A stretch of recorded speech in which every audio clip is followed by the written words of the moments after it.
we are not going to have any kids. We are not going to sire kids. That is the bare truth. For me, I totally disagree with that. I can't accept. There's no way a man can have a man relationship and a woman relationship. For me, no, that's a no. Homosexuality is really not African. African culture preserves what I would call the traditional family, where there is a father and a mother, one male, the other female, and the children who grow up within that kind of family setting. Harris is on a week-long three-nation tour of Africa. In an attempt to counter the growing influence of China and Russia on the continent, Russia has signed new military cooperation agreements with 17 African countries. China is the continent's largest trading partner, with $2 trillion in investments in construction projects. The arrogance of the Americans, the bulliness of the Americans. Let me even throw it on the west side. America right now comes to Tanzania, comes to Ghana, comes to Zambia with 16 million. The 16 million, ask me, what is it for? What is it for? For human rights. Across the river, China and Russia coming to South Africa.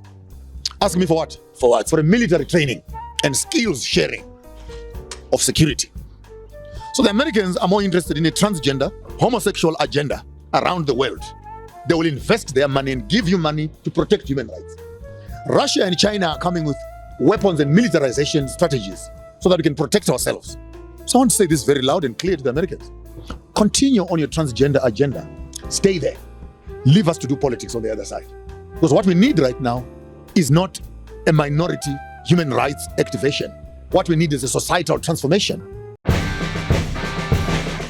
Are you ready to take this journey into current events of Democrat Americans and Africans?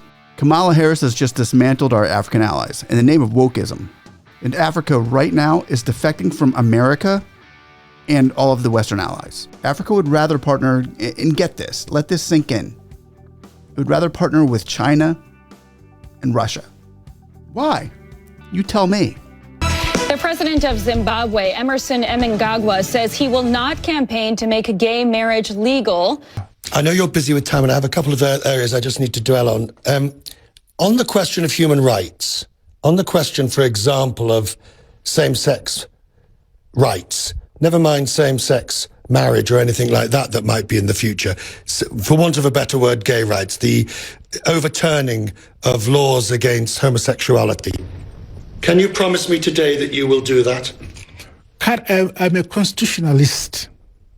The current provision in the Constitution forbids same-sex marriages and uphold that until that issue in our country is not an issue of the political party. Not same-sex marriage. I'm talking about same-sex relationships. Never mind, we can put marriage to something. I'm talking about same sexual activity.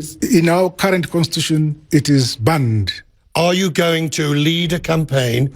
No, I will not lead a campaign. Why not? Those people who want that are the people who must canvass for such things, so that if they're able to win majority in amending the constitution, they would amend it. But it's not my duty on that issue to say I want to campaign for this. No. Of course it is your, with respect, Mr. President, of course it's your duty. It's your duty to uphold human rights as recognized by the United Nations and as recognized by the countries. It's my duty to obey my constitution. Correct. I would not be persuaded to violate my constitution. Currently, my constitution says what I have said. So I'm asking for your opinion, both as a man and as president. Are you in favor of changing the constitution on that issue? No, I am not. It's never a priority in Zimbabwe to deal with that issue. During 2013, when everybody was able to canvass, those who canvassed for that position lost. We go by the majority view of our people. And currently, the majority view is what I am stating. So you keep Zimbabwe in a different age. Let me correct that once and for all, Sbu. And cut and clip this, and it must be loud and clear. Are you saying to me that all the tourists are gay? And when you hear that this is a non-gay zone, tourism will suffer? Question number one. Question number two. Are you saying that we don't have a right to expressing ourselves as Africans. Question number 3, if democracy means majority rules and majority votes against a principle, then why won't you allow that to become law? Are you saying the minority must manage the majority, or the majority must manage the minority? Then if that whole ideology is wrong, then take democracy in a nice black dustbin bag and throw it outside. Because what you are telling us is by the people, for the people, with the people, and all those slogans you hear, what democracy represents. If we are 10 in the room and 9 people say no, and one person says yes, democracy says you go with the majority. So if we say we want to make Africa democratic, and the demographics of our democracy says no, then why do you philosophically want to manipulate the will of the majority to favor the will of the minority? Then this is where it really gets confusing to me. Because you're selling me one thing on one. I understand this democracy because it is based on the principle 1, 2, 3, 4, 5. When it comes to practice, no, you can't practice it like that. Then what do you want? Do you want democracy? You want anarchy? You want indigenous governance systems? You want meritocracy? Maybe let's find another way of governing ourselves. But the ideology of democracy being founded on majority rule does not count. We go by the majority view of our people. And currently, the majority view is what I am stating. So you keep Zimbabwe in a different age. Never mind same-sex marriage, but in an age when the European Union, the United States, Australia recently enacted same-sex marriage, and pretty much your country is in a very small minority. I don't think with my priorities today, I would grow my economy. And this is what I believe is necessary for us to grow, to catch up with some of the developing countries in our world, in our region. One more on this. I venture to disagree with you, Mr. President. That's democratic. Surely, by changing, whether it's on women's rights, gay rights, whatever rights it is, human rights, surely by changing those, you really send the true message that you're not just interested in money coming in for dollars for business, but creating an equal environment for all. Surely that's a much more powerful message than just asking for a bit of extra foreign direct investment. It's not a question of having dollars in Zimbabwe. It's a question of development. We must have functional railway systems in my country. We must have functional infrastructure in terms of highways and so on. We must have functional manufacturing sector in the country. I must modernize and mechanize my agriculture in Zimbabwe. I must have a developed mining sector in Zimbabwe. These are the things, as far as I'm concerned, are the issues which my people look at for government to address and facilitate for their development so that we catch up with members of the region. Now, is that any way to talk to a world leader or a president of a country? Did that not seem like a bait and catch interview trying to persuade a world leader that your way is the only way? But wait, there's more pretty persuasion to come. Africans don't play games, man. Listen to this. Madam President, what's your position on decriminalizing homosexual acts in Liberia? I've already taken a position on that we're not going to sign any such law. You won't sign any law to decriminalize? I won't sign any law that has to do with that area, none whatsoever. We like ourselves just the way we are. So in essence, homosexuality for 2 gay men under the books is illegal in Liberia? We've got certain traditional values in our society that we'd like to preserve. So you're saying you wouldn't decriminalize that current law? I've just said to you, we're going to maintain our traditional values. It makes me wonder how Democrats managed to indoctrinate the vast majority of African Americans into the far-left white-minded liberalists. This video is filled with clips from Africa, reaction to the Kamala Harris indoctrination visit to their homeland. And not only did the Vice President of the United States get rejected, but right after their talks, Africans gave a touche and made it legally punishable even by death to engage in certain acts concerning LGBTQ+. This video is going viral because you're going to like and share it with the world, and it's worth sticking around to the end because all the pieces here matter. The turmoil of United States and Africa and human rights kicked into overdrive when Obama became president. Let's rewind to 2012 to get the history on this. Obama visited the East African nation as a U.S. senator, but never as president. His father was from Kenya, and he still has relatives here. Because he's our brother, we welcome him. Asking the president not to talk about the gay agenda. We do not want him to come and talk on homosexuality in Kenya or push us to accepting that, which is against our faith and our culture. He welcomes the president's visit, but says leave the gay talk in America. Let him talk about development, let him talk about cooperation, let him talk about the long-time relationship Kenya has had with America, but about our beliefs and culture, keep off. Obama has used previous trips to Africa to urge governments to respect gay rights. Kariuki says the open letter is a warning to the president. The family is the strength of a nation. If the family is destroyed, then the nation is destroyed. So we don't want to open doors for a nation to be destroyed. Since Obama has a Kenyan descent, I think he should be more familiar with our culture. Homosexuality is illegal in Kenya and 37 other African countries. In fact, Kenya's penal code says any individual who has carnal knowledge of any person against the order of nature can face 14 years jail time. Because it is an abomination to God. Top Kenyan politicians are also weighing in. The country's deputy president is quoted saying, "God did not create man and woman so that men would marry men and women marry women." Another lawmaker warned, "We shall tell him to shut up and go home if he talked about gay rights." After last month's U.S. Supreme Court ruling legalizing gay marriage in America, one politician here said allowing such a thing in her country would open, quote, floodgates of evil, synonymous with the biblical Sodom and Gomorrah. Meanwhile, Bishop Kariuki says the president is destroying America with his support for gay marriage. I believe that with all my heart. With that agenda, he's ruining America because America has been known as a Christian nation. It has been known as a nation that has sent missionaries out. Now it is a different nation altogether because it's an agenda against God. That was a little leaven leavens the whole lump. Now we have to fast forward 12 years later, and Biden is carrying out what Obama started. But they both failed and have made relations unbearable for Africans. Democratic politicians have made America the laughingstock of Africa and most of the world. I wonder why. Well, this Democrat congresswoman could be one reason. Let me just say that I'm glad I didn't vote for her. Why would anyone want to bring this into their country? Take a look.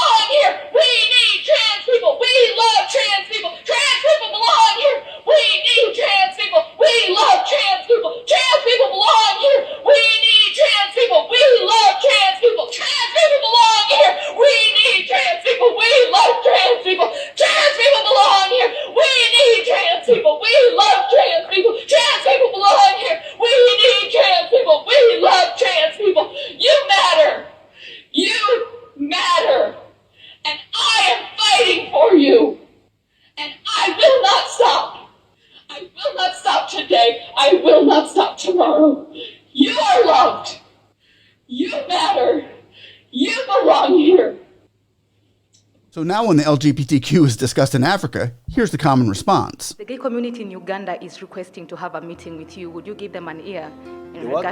The homosexuals in Uganda, they are requesting to have an audience with you. Yeah. So they say, no, hold on.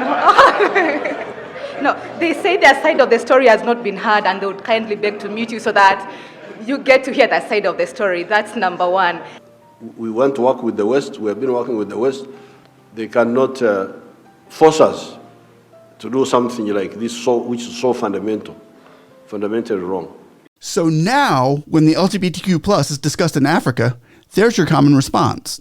But nobody's laughing anymore, since after what this president just did, since Kamala Harris has chosen to use weight of money and the power of the UN. Africa countries have not only strengthened their ideologies on their own cultures, but they even went as far as enacting new laws making it punishable into prison from a minimum of 5 years on up to the death penalty for those who practice and promote homosexuality. Kamala's human rights campaign just made it 10 times worse for the LGBTQ plus community. Here's what Uganda did right after she left.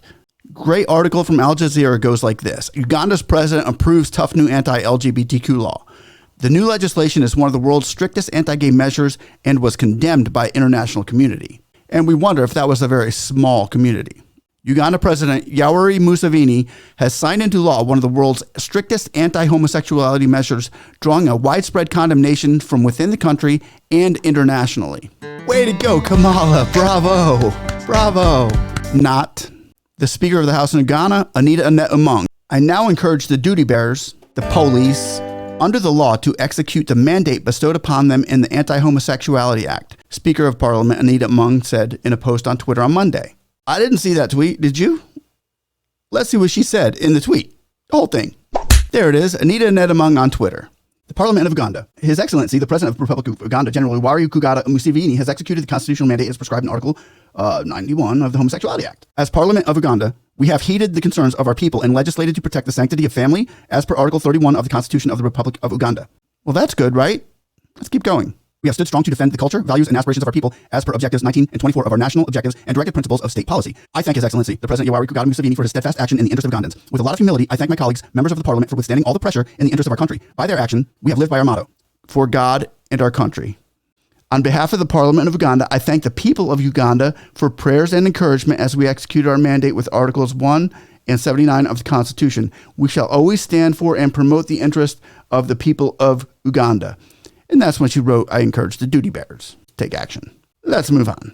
Same-sex relations were already illegal in Uganda, as they are in more than 30 African countries. But the new law goes much further in targeting lesbian, gay, bisexual, transgender, and queer LGBTQ people. It imposes capital punishment for some behavior, including having gay sex when HIV positive, and stipulates a 20-year sentence for promoting homosexuality. The approval of the law comes in defiance of criticism from Western governments, businesses, and human rights activists. America, you just need to stay out of it. Lawmakers passed a new draft of legislation earlier this month, vowing to resist what they said was outside interference in their efforts to protect Uganda's values from Western immorality. The amended version said that identifying as gay would not be criminalized, but engaging in acts of homosexuality would be an offense punishable with life imprisonment. United States President Joe Biden called for the immediate repeal of the law, slamming it as a tragic violation of universal human rights and threatening to cut aid and investment to the East African country.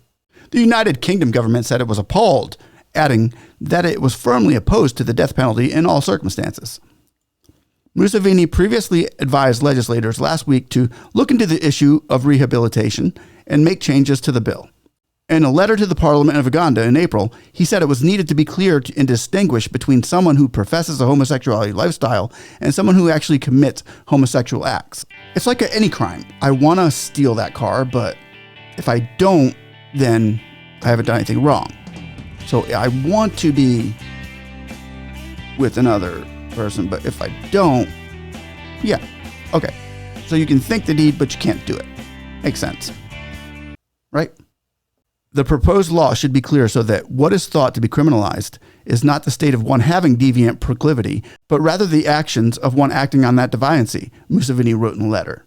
The bill should be reviewed and include a provision that clearly states a person who is believed or alleged suspected of being homosexual who has not committed a sexual act with another person of the same sex does not commit an offense. A less restrictive 2014 anti-LGBTQ law was struck down by domestic court on procedural grounds after Western government had initially suspended some aid, imposed visa restrictions, and curtailed security cooperations.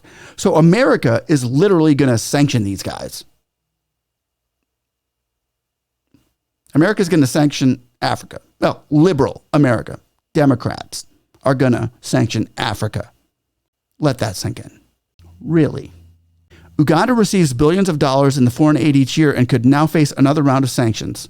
So Democrats are now starting to label African country presidents and leaders as hate groups because of their values and traditions in Africa. Just as the far-left media and Democrats like to label Republicans. For example, Ron DeSantis of Florida being labeled homophobic and racist because his rejection of the new CRT criteria in Black history. But isn't DeSantis in some way really just keeping the Black Americans from being put into that LGBTQ box that the Democrats have seemed to dump them in as part of their racist gaslighting recipe. Ron DeSantis was asked why he rejected the AP's African American study courses in Florida in the school system. And here's his response. Let me know what you think. Governor, on the AP African American Studies course that was rejected by the state, been a lot of criticism of that move. People saying, this is exactly what we were fearing with the individual freedom bill. I don't know if you or the commissioner could maybe expand a little bit more about. Sure. I mean, I think so. As you know, in the state of Florida, our education standards not only don't prevent, but they require teaching Black history, all the important things. That's part of our core curriculum. This was a separate course on top of that for advanced placement credit. And the issue is we have guidelines and standards in Florida. We want education, not indoctrination. If you fall on the side of indoctrination, we're going to decline. If it's education, then we will do. This course, so when I heard it didn't meet the standards, I figured, yeah, they may be doing security. It's way more than that. This course on Black history, what's one of the lessons about? Queer theory. Now, who would say that an important part of Black history is queer theory? That is somebody pushing an agenda on our kids. And so when you look to see they have stuff about intersectionality, abolishing prisons, that's a political agenda. And so that's the wrong side of the line for Florida standards. We believe in teaching kids facts and how to think, but we don't believe they should have an agenda imposed on them. When you try to use Black history to shoehorn in queer theory, you are clearly trying to use that for political purposes. Yes, ma'am. How is it now that this move from DeSantis has been regurgitated by the Democrats and mainstream media as a homophobic, hateful, and racist action? Do African Americans think that keeping queer theory curriculum out of Black history books is racist and homophobic? I guess it would depend on who they listen to and how the media cut and edited and produced the clips to deceive the viewers and voters. But I think Ron DeSantis shares many of the same values of Africa and African Americans. These are Republican values.